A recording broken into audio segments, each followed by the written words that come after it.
के द्वारा बनाए हुए कानून पर चला मोदी शाह का हथौड़ा। देश की कानून व्यवस्था में बड़ा एक्शन, जिससे परेशान है लव जिहादी और भ्रष्टाचारी, जिससे सदमे में पहुंच चुके हैं क्रिमिनल और अत्याचारी। कौन से हैं वो कानून जिसकी वजह से इन लोगों की बौखलाहट बढ़ रही है, विपक्ष की बौखलाहट बढ़ रही है? कौन से हैं वो कानून जो देश में क्रांति के तौर पर देखे जा रहे हैं? और ये जो दिन है, यानी कि 11 जुलाई का ये शुभ दिन, जिस दिन ये कानून व्यवस्था, जिसके लिए बिल यहाँ पर संसद के पटल पर रखा गया, ये कैसे इतिहास के पन्नों में स्वर्ण अक्षरों में लिखा जाने वाला है। हमारे आने वाली पीढ़ियों के लिए किस तरह ये कानून हमारे देश को, हमारे आने वाली पीढ़ियों के, हमारे बच्चों के भविष्य के लिए बहुत ही सुखकारी है और हमारे देश की न्याय प्रणाली किस तरह से मजबूत होने वाली है। इन तमाम सवालों के जवाब लेकर मैं आप सभी के सामने मौजूद हूं। नमस्कार, थिंक टैंक पर आप सभी का बहुत बहुत स्वागत है। दोस्तों, देश में कानून व्यवस्था में एक बड़ी क्रांति नरेंद्र मोदी और अमित शाह लेकर आए हैं। यहाँ पर जो गुलामी के निशान थे, इमारतों से लेकर अब कानून व्यवस्था तक, उनमें हर उस चीज में बदलाव मोदी की सरकार के द्वारा किए जा रहे हैं। जो वादा लाल किले की प्राचीर से नरेंद्र मोदी ने जनता जनार्दन से कहा था, जो वादा किया था कि वो देश में अंग्रेजों की, मुगलों की गुलामी के एक एक निशान को मिटा देंगे, उस वादे की तरफ नरेंद्र मोदी लगातार बढ़ रहे हैं। चाहे वो नई संसद का उद्घाटन हो, उसका बनना हो, या फिर हो अब नए कानून, यानी कि अंग्रेजों के कानून को रद्द करके अपने कानून बनाने की ये व्यवस्था हो, ये कार्य प्रणाली हो। वाकई मोदी का ये फैसला बहुत ही सराहनीय है, जिसमें हमारे बच्चों का भविष्य भी सिक्योर होता है। दरअसल अमित शाह ने एक बात कही जब वो संसद में जनता को संबोधित कर रहे थे, संसद को संबोधित कर रहे थे। उन्होंने कहा कि अंग्रेजों ने जो कानून बनाए वो खुद के लिए बनाए, यानी कि खुद को फायदा पहुंचाने और हमारे देश को नुकसान पहुंचाने के लिए बनाए। दोस्तों, अमित शाह ने एक बहुत बड़ी बात कही। अमित शाह ने कहा कि अंग्रेजों ने जो कानून बनाए वो अपने आप को फायदा पहुंचाने के लिए बनाए, ना कि हमारे देश की जनता को फायदा पहुंचाने के लिए। हमारे देश की जनता को तो उन्होंने नुकसान ही पहुंचाया।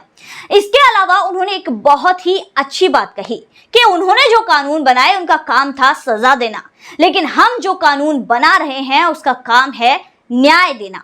दोस्तों, यही तो भारतवर्ष की व्याख्या है, यही तो भारतवर्ष के संस्कार हैं, जिसमें दूसरों को न्याय, दूसरे के लिए अच्छाई ही सोची जाती है। कभी भी यहाँ पर दूसरों के लिए बुरी चीजें नहीं सोची जाती, जिसको ध्यान में रखते हुए, जिसमें भारत की संस्कृति को ध्यान में रखते हुए ही ये कानून भी तय किए गए हैं। जिसमें नरेंद्र मोदी जी ने एक बात कही थी कि जो कि सत्य भी है, जो आने वाली हमारी पीढ़ियां देखेंगी। उन्होंने मानसून सत्र में ही अभी संसद के पटल पर लोगों को, सदन को संबोधित करते हुए कहा था कि ये जो कालखंड है, जो अभी बीजेपी सरकार चला रही है, ये कालखंड आने वाले 1000 वर्षों तक याद किया जाएगा और इसका फायदा आने वाले 1000 वर्षों तक हमारी पीढ़ी दर पीढ़ी देखा जाएगा, मिलता रहेगा, जो कि एक अटूट सत्य है। दोस्तों, अब बात करते हैं उन कानूनों की जो अंग्रेजों द्वारा बनाए गए। दरअसल दोस्तों, आईपीसी, सीआरपीसी और एविडेंस एक्ट, ये तीनों ही अंग्रेजों द्वारा बनाए गए थे। आईपीसी 1960 में बनाई गई थी। इसके अलावा जो सीआरपीसी है 1998 में बनाई गई थी और एविडेंस एक्ट 1972 में बनाया गया था। यानी कि करीबन 150 साल, इतने सालों से ये कानून जो अंग्रेजों के द्वारा बनाया गया वो हमारे देश में चलता आ रहा है और हमारी कानून व्यवस्था की बागडोर इसी अंग्रेजों के, यानी कि गुलामी के समय पर जो कानून बनाए गए उसी के हाथ में थे। आज तक किसी भी सरकार ने ये नहीं सोचा था कि इसमें बदलाव किए जाए, लेकिन नरेंद्र मोदी की सरकार ने ये सुनिश्चित किया और इसमें बदलाव भी किए।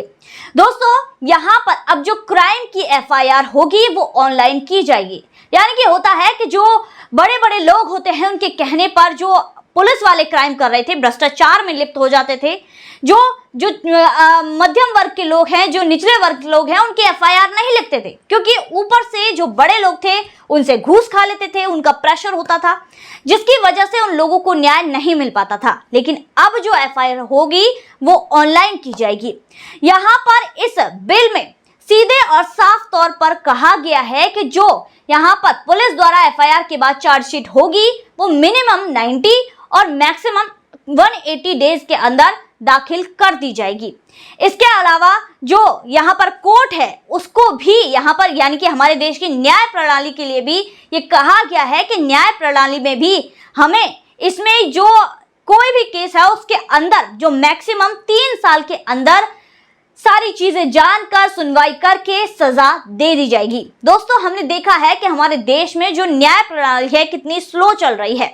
500 यहाँ पर 5 करोड़ से जो अधिक जो मामले हैं वो पेंडिंग पड़े हुए हैं, यानी कि न्याय प्रणाली में 20-20, 25-25 साल पुराने केस पड़े हैं, लेकिन उन पर कोई भी सुनवाई नहीं है।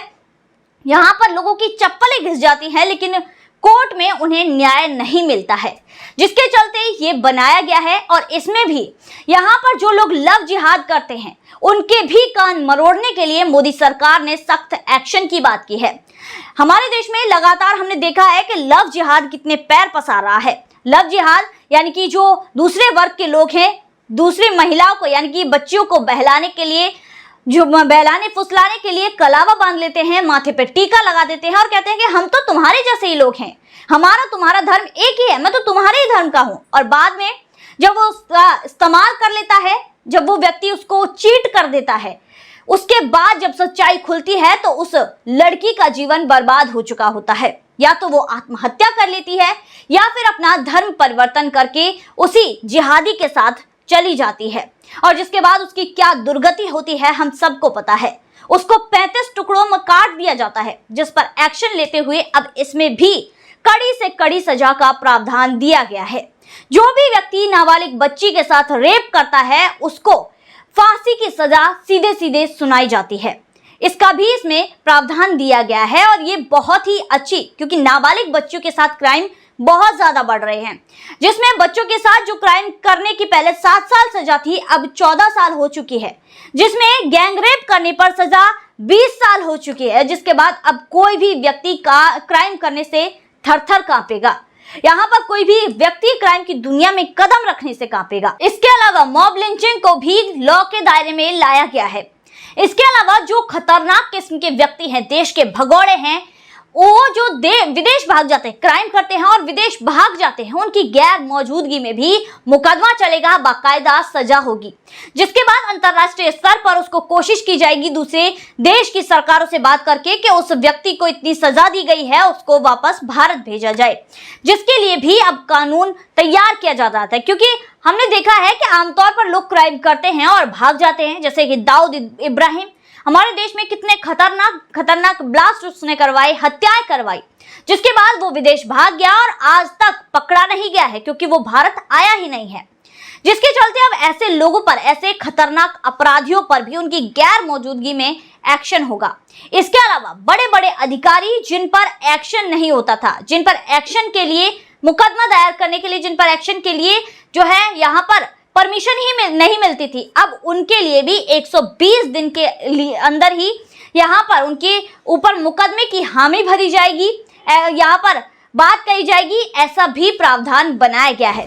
तो दोस्तों, कानून व्यवस्था में बड़ी क्रांति लाई गई है और देश जिसकी वजह से बड़ा ही खुश है, क्योंकि हमारे देश में सबसे अधिक तो नाबालिग बच्चियों पर लव जिहाद, ये सारी चीजें बढ़ रही थी, रेप के मामले बढ़ रहे थे, जिसके बाद महिलाओं पर अत्याचार के मामले बढ़ रहे थे। तो इसमें अब सख्त से सख्त कानून बनाए जा रहे हैं और महिलाओं की सुरक्षा को सुनिश्चित किया जा रहा है, जिस वजह से हमारे देश में हमारी आने वाली पीढ़ी में जो हमारी बच्चियां हैं वो खुलकर सांस ले पाएंगी।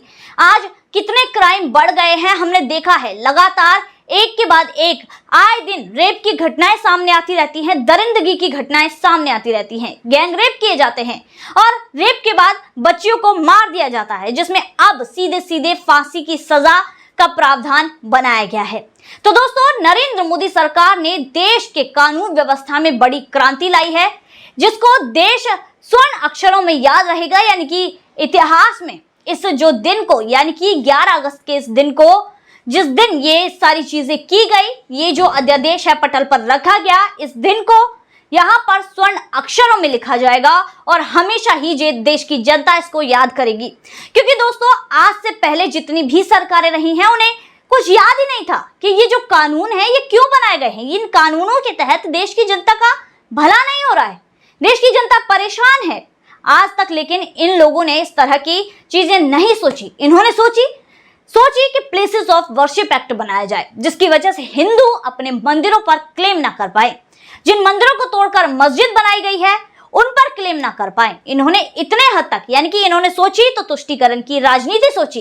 एक वर्ग को खुश करने के लिए हिंदुओं से उनके अधिकार छीन लिए, उनके पूजा स्थल के अधिकार छीन लिए कि वो अपने पूजा स्थल पर क्लेम ना कर पाए कि ये हमारा पूजा स्थल है, हमें दिया जाए।